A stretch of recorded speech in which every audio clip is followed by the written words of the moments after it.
정보센터 뉴스였습니다.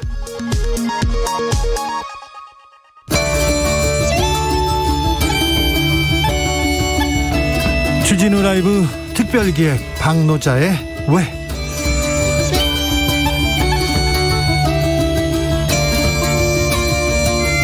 대한민국 사회를 향한 거침없는 발언, 거침없는 사랑, 적나라한 비판, 오늘도 겸허히 듣겠습니다. 그 누구보다 한국을 사랑하는 노르웨이 오슬로 대학교의 박노자 교수, 어서 오세요. 안녕하십니까. 네, 잘 지내셨어요? 네, 덕분에 아주 잘 지냈습니다. 곧 한국에서 떠나신다고요? 애석하게도요. 네, 왜 이렇게 빨리 가십니까?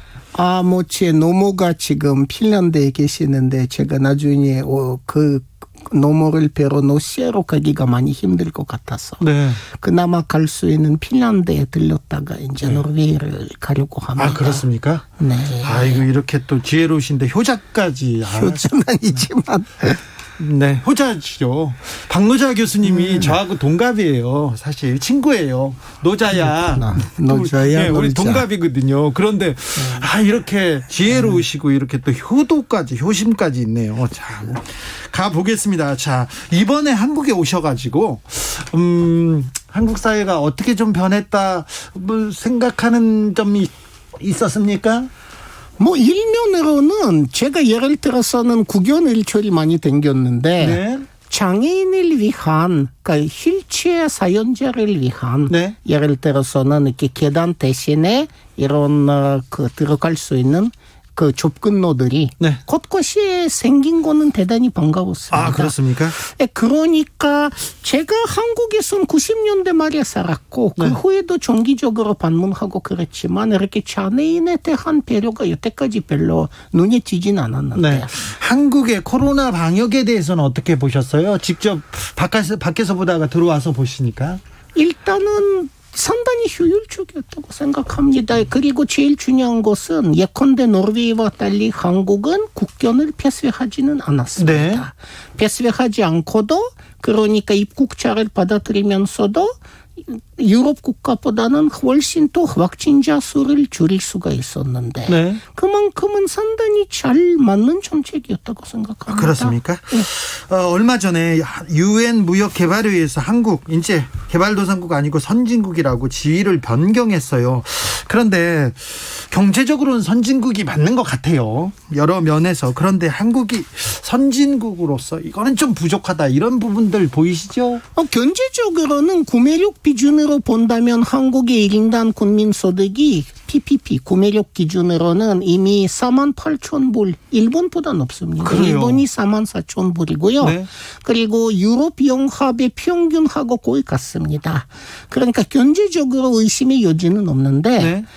모자라는 것이 결국에는 착취 없는 사회죠. 그러니까 기본적으로는 특히 노동 문제에 있어서의 착취 관계, 네. 그리고 정부의 그 발표에도 불구하고 계속해서 탄소 배출 같은 것도 네. 한국은 세계적으로는 굉장히 많이 하는 것. 이런 부분들 보면은 아무래도 우리가 통상 생각하는 선진국하고는 많이 다릅니다. 착취구죠. 네, 그렇습니다. 최저임금이 이번에 또 조금 올랐습니다. 최저임금 오른 거에 대해서는 어떻게 보십니까? 그거는 노동자한테도 필요하지만 경제 전체에도 필요합니다. 그게 올라야 노동자들이 보다 많은 물건을 사고 그러면 상인들도 살고 네. 군소인지 중소기업인들도 살고 경제가 사는 겁니다. 네. 그거는 전체적으로 필요한 부분이었습니다. 전체적으로 필요한데 언론에서는 최저임금 오르면 상공인들 다 죽는다, 경제가 선다, 이런 얘기 좀 어떻게 한 위협적인 기사 쏟아내지 않습니까? 그러니까 한국에서 제일 선진적이지 못한 게 무엇인가 하면은 바로 언론입니다. 그렇습니까? 정말입니다. 한국의 특히는 보수 신문들 보면은 이건 신문이라고 부르기가 거의 힘들 정도입니다. 네. 소설 쓰는 것 같은데. 그러니까 그렇습니다. 보도가 아니고 소설이죠. 네. 얼마 전에 국민의힘 이준석 대표가 여성가족부 폐지하자, 이런 얘기 나왔는데 여기에서도 좀 느끼는 바가 좀 그러니까 다르시죠? 할 말이 없죠. 어느 도단입니다. 그러니까 지금 노르웨이를 보면은요. 젠더 페이 갭, 그러니까 남녀 사이의 평균 임금 차이는 여성이 남성보다 7% 돌파하는 것이죠. 네. 그런데 대한민국 같은 경우에는 여성은 남성보다 평균적으로 36%를 덜 받는 거예요. 36%나 덜 받다니요. 그렇습니다. 그 일본의 경우에는 20% 정도밖에 안 되고 미국은 18%입니다. 그러니까 한국만큼의 남녀 평균 임금 격차는 산업화된 사회에서 존재하지는 않습니다. 네. 터키도 20%밖에 안 되는데 그러니까 말이 안 되는 거죠. 한국의 젠더 갈등에 대해서 오래전부터 많이 이렇게 관심 갖고 많은 얘기를 해 주셨는데 최근에 이 젠더 갈등 이 변화 양상에 대해서는 어떻게 생각하십니까? 그러니까 언론이라고 할 수 없는 언론들은 일부의 특히는 사회적 경험이 적은 젊은 남성들한테는 네. 그들이 계급의식을 애당초부터 원천적으로 본세시키기 위해서 네. 계급 구조 아닌 젠더 구조로 사회적 갈등을 그들한테는 이제 말하자면은 설명한 결과 일부는 정말 자신들의 쪽으로는 착취 구조가 아닌 여성을 생각하기 시작한 것도 분명히 사실이긴 합니다. 네. 통일부 폐지에 대해서는 어떻게 보셨어요? 통일되지도 않고 될 것 같지도 않은데 통일부 폐지하다니. 그 어느 도단도 아니고 그저 말문이 막힙니다. 네. 통일부 만든 거는 보수주의자들이 그렇게 좋아하는 박정희입니다. 네. 박정희 국토통일원을 만든 것이 지금은 반세기 넘었는데 네. 지금 같은 경우에는 사실은 분단이 고착화돼가고 있고 네. 앞으로는 남북한 사이에 통일도 아닌 평화화 레짐, 평화화 만들기가 우리의 백미의 그 관심일 겁니다. 네. 그런 순간에 통일부 폐지하다니 그건 해국, 오국 행위죠. 네. 말이 안 되죠. 통일되면 우리가 더 어려워질 거야. 세금 더 낼 거야. 더 힘들어질 거야. 이렇게 생각하는 사람들이 조금 많아지는 것 같아요. 거기에 거기를 이렇게 공격 포인트로 삼는 사람들도 많습니다. 정치인들 중에. 그게 결국에는 언론 같지 않은 언론들이 무슨 이 통계를 발표하느냐에 달려 있는 거죠. 네. 예컨대는 통일 비용이 얼마인가를 계속 떠들고 있지만 네. 분단 유지 비용이 얼마인가를 절대 말 안 그렇죠. 하는데 네. 사실은 미국의 무기 수출 통계를 보면은 미국 무기 회사들의 가장 큰 고객은 사우디아라비아 다음으로 대한민국입니다. 네.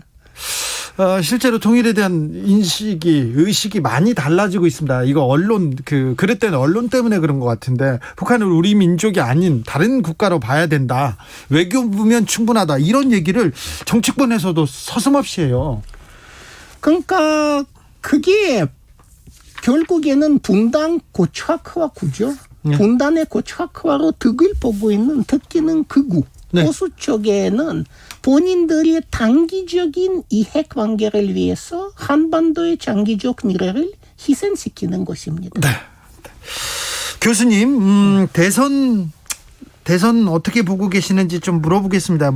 먼저 이준석 대표가 가장 존경하는 정치인으로 박정희 전 대통령을 꼽았습니다. 그럼 통일부 폐지하지 말아야죠. 박정희 작품인데. 네. 이 박정희 전 대통령 공과 과가 있고 존경하는 사람도 있습니다. 박정희를 존경한다. 이 부분은 어떻게 보고 계신지요? 그러니까 박정희 같은 경우에는 조국 근대화에 올인했다고는 하지만 그 조국 근대화의 수단과 방법은 결국에는 천동원 그리고는 엄청난 국가 폭력이었습니다. 예. 사실 우리는 이미 이런 단계를 지난 지도 오래됐습니다. 네. 더 이상 여기에서는 국가 폭력을 가해서 이 사회를 발전시킬 수 있는 여지는 전혀 없습니다. 네. 그러니까 박정희에 대한 찬양은 도덕적으로 그릇될 뿐만 아니고 국가 폭력을 찬양하면 안 되죠. 네. 그 도덕적인 문제뿐만 아니고 그건 시대착오적인 얘기죠. 네. 윤석열 전 검찰총장의 대선 행보에 대해서는 어떻게 보십니까? 글쎄 저는 검찰이 중립적인 국가기관이어야 한다고 생각했는데 네. 전 검찰총장이 예. 중립을 깨고 예. 사실상 정치적 싸움에서 한 편이 된다는 거는 국가의 기반을 흔드는 겁니다. 네. 국가의 주요 사정기관들, 사법기관들이 중립적이지 않는다면은 이 국가는 공공부문이 바로 설 수는 없습니다. 예. 그리고 이 문재인 정부를 독재다, 전제다 이렇게 얘기하는 걸 보고 놀라는 분들도 좀 있어요. 그러니까 한국의 극우들 같은 경우에는 정산적 우파와 좀 다릅니다. 언어 쓰는 것도 네. 거의 생각을 안 하고 욕설 내뱉는 이런 것만 봐도 그건 보수라기보다는 극우라는 느낌을 확실히 주는 겁니다. 윤 전 총장도 보수라고 보기는 보다는 극우라고 보십니까? 저는 분명히 예컨대는 세금이 필요 없다든가 네. 세금은 경제에 해를 입힌다든가 네. 이런 발언들 보면은 경제에 대해서는 전혀 이해 못하는 것부터 시작해서 그 부분 진짜 깜짝 놀랐습니다. 세금을 통한 재분배가 없으면 내수가 늘지는 않고 그러니까. 그러면 상인부터 죽고 생산이 안 됩니다. 네. 그러니까 경제 교과서 한 번 읽지 않은 사람이 대통령이 되는 것도 제한이지만 네. 그 의식의 그 발언을 통해서 그의 사회 인식을 보면 극우 중에 극우입니다. 그런데 그분 아버지가 유명한 경제학과 교수인데 경제학 공부가 좀 잘 안 된 것 같습니다. 그러니까 사실 경제학을 제대로 시험을 못 봤다고 봐야죠. 네. 자, 최지영 전 감사원장은 퇴임 17일 만에 국민의힘에 입당했습니다. 이 문제는 어떻게 보셨어요? 그러니까 마찬가지로 저는 이 사회에 필요한 것은 중립적인 공공부문이라고 생각을 합니다. 네. 주요 국정 운영이 관계되고 그 관계되고 특기는 이제 감사한다든가 국정을 감사한다든가 아니면 검찰처럼 범죄 수사한다든가 이런 기관들이 전체적으로 어느 한편에 기울여지면 절대 안 되는데 네. 저는 이런 부분에 대해서는 이건 국가의 기반을 흔드는 거라고 생각합니다. 민주당 대선 후보들의 공약이나 비전 어떻게 보고 계신지요? 이분들은 제가 보기에는 민주당도 결국 보수긴 합니다. 네. 온건하고 어느 정도 상식적인 보수입니다. 네. 보수예요. 보수죠. 네. 분명 보수죠. 한국 사람들의 정치의식은 굉장히 높습니다. 정치에 대한 관심도 많고요. 목소리를 내기도 하고 행동도 하는데 한국인들의 정치의식 수준 어떻게 보십니까? 근데 한국인들의 정치에 대한 관심도는 아마도 산업화된 사회에서 제일 높은 것 같습니다. 그래요? 그건 분명합니다. 그건 분명합니까? 그건 아주 분명한데 제가 보기엔 제일 큰 문제는 우리는 대통령에 너무나 관심이 집중되어 있는 겁니다. 네. 대통령은 5년짜리입니다. 네. 그리고 대통령이 실제로는 한국의 경제 구조라든가 이런 거 바꿀 수 있는 사람. 대통령이 다 해결해 줄 수도 없어요. 슈퍼맨이 아니잖아요. 그리고 사법부라든가 이제는 거기에도 침해할 수 있는 것도 전혀 아니고요. 예. 대통령이 여태까지 이석기 전 의원 같은 양심수를 한 번 사면도 못했지 네. 않습니까? 예. 그러니까 대통령의 모든 것이 집중되어 있고 사회 기본적 구조, 특히 사회 경제적 구조 개혁에 대해서는 사람들이 제대로 생각을 많이 못하는 것 같아요. 그렇습니다. 노무현 대통령 때도 국가보안법 철폐하자는 얘기를 했었는데 지금 민주당은 국가보안법 철폐하자는 얘기가 들리지 않습니다. 아쉽게도요. 일단은 민주당이 우경화된 부분이 크고요. 예. 그리고 전체적으로는 신내정 구도 속에서는 오히려 한국은 안보주의가 과거에 비해서 좀 더 득세한 거 아닌가. 그렇죠. 이렇게 볼 수도 있는 것 같습니다. 우경화 좀 보입니다. 우리 사회에. 예. 자, 교수님. 지금 이 시대에 좋은 리더 필요합니다. 근데 좋은 리더를 판별하는 기준은 무엇일까요?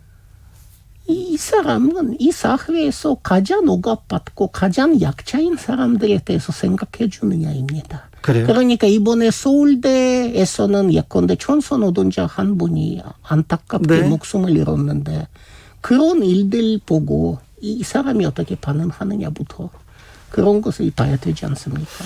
문재인 정부 다음에 올 정부가 어떤 문제를 해결해야 될까요? 어떤 시대 정신을 가져야 할까요? 저는 대한민국의 단면의 문제가 크게 봐서 두 가지라고 봅니다. 네. 하나는 평화. 하나는 한반도에서는 어떻게든 평화 구조를 우리가 고착화시켜야 되고 그렇죠. 평화 레짐을 만들어야 되고 북한과 평화적으로 경제 협력하면서 우리가 같이 살아나가는 조금씩 가까워지는 구조를 만들어야 합니다. 그리고 또 하나는 복지 복지국가, 친환경국가 건설입니다. 네. 그러니까 선언할 뿐만 아니고 실제로 탄소 배출을 진짜 줄여야 하는데 아직은 우리가 어떻게 그거 할 것인가도 분명치 않습니다. 좀 부족하죠, 우리의 노력이.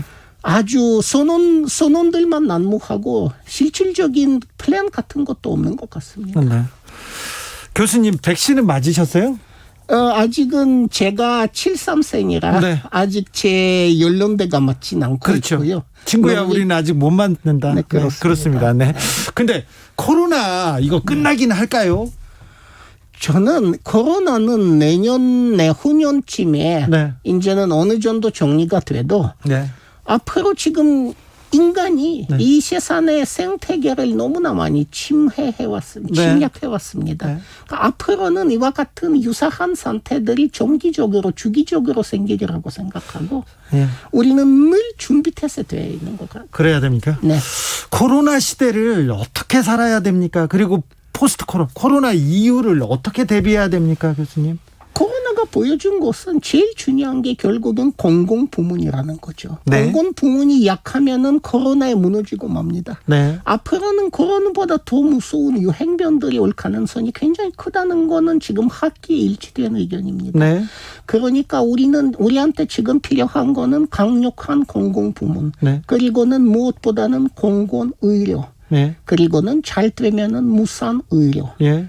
그거야말로 우리가 앞으로의 포스트 코로나 새로운 유행병 시대를 위한 준비라고 봐야 합니다. 우리는 어떻게 살아야 돼요? 우리는 좀 행복하게 또 잘 놀고 또 건강하게 어떻게 살아야 됩니까? 글쎄 우리가 좀 그랬으면 좋겠어요. 우리가 좀 의식 차원에서는 네. 서로를 비교하지 않았으면 좋겠어요. 비교하지 말고. 우린 경쟁 의식이 굉장히 강하잖아요. 한국 사람들은 특별히요. 그러니까 계속해서 이 사회가 개인한테는 당신이 몇 등이냐라고는 계속 물어봅니다. 그렇죠. 넌 우등이냐, 2등이냐, 3등이냐, 꼴찌냐. 너는 아파트 사냐? 너는 돈이 얼마나 있느냐? 그러니까 한국 사회는 개인한테 끝없이 소열화를 강요합니다. 네. 저는 거기에다가 사람이 좀 조합할 줄 알아야 한다고 봅니다. 네. 그렇게 소열화가 인간을 불행하게 만들 수밖에 없고 공정한 의식이 절대 아닙니다. 네. 그러니까 우리가 이 질문 자체를 거부해야 합니다. 나 몇 뜨느냐. 네. 그냥 관심 끊어야 됩니다. 네. 남과 비교하는 거. 난 나일 뿐입니다. 네. 난 나다. 난 그걸로 행복하다. 네. 그렇게 생각하면 됩니다. 네. 교수님 행복하세요? 아닙니다. 안 그래요? 네. 교수님. 아니 그래도 제가 지금은 예컨대 행복하게 책 보고 있는 대학에서는 청소 노동자들이 죽어나가는데 아, 네. 그건 그래야 할까? 네. 뭐 그 대학뿐만입니까? 지금 뭐 노동자들이 매일매일 죽습니다. 네. 대한민국에서는. 현실을 보고 주변을 살펴보면 이런 감정 생길 수밖에 없습니다. 네. 안타깝습니다. 네, 저는 행복하기가 여기 착취의 감도를 좀 낮춰야 그래도 행복이 가능하지 그렇죠. 않습니까? 우리가 선진국에는 왔다고 하지만 그러니까 어떻게 보면 노동자들, 청소 노동자들 이런 그 조금 비정규직들의 생활은 선진국까지 쫓아가려면 아직 멀었어요. 비정규직 노동자들은 대한민국에서 내부 식민지입니다. 내부 식민지죠. 네. 그 내부 식민지에 대한 착취야말로 한국 자본의 이윤 창출 구조의 핵심이라고 봅니다. 네. 알겠습니다. 교수님의 말이 또 마음을 또 아프게 하네요. 죄송합니다. 사실은 아닙니다. 사실입니다. 네, 현실이니까요. 네. 네. 잘 받아들이고 좀 고치기 위해서 노력하겠습니다. 5994님께서 주 기자님 저도 친구예요. 박노자 교수님하고도 친구분이시군요. 반갑습니다. 백신 맞는 날까지 화이팅. 우린 백신도 못 맞고 참. 조심히 가시고요. 건강 챙기시고 또 궁금한 일 있으면 여쭙겠습니다. 그리고 한국 방문하시면 또 모시겠습니다. 감사합니다. 오늘도 감사했습니다. 많이 배웠습니다. 감사합니다. 네, 존경합니다, 교수님. 감사합니다. 지금까지 박노자 교수였습니다. 감사합니다. 정치 피로, 사건 사고로 인한 피로, 고달픈 일상에서 오는 피로. 오늘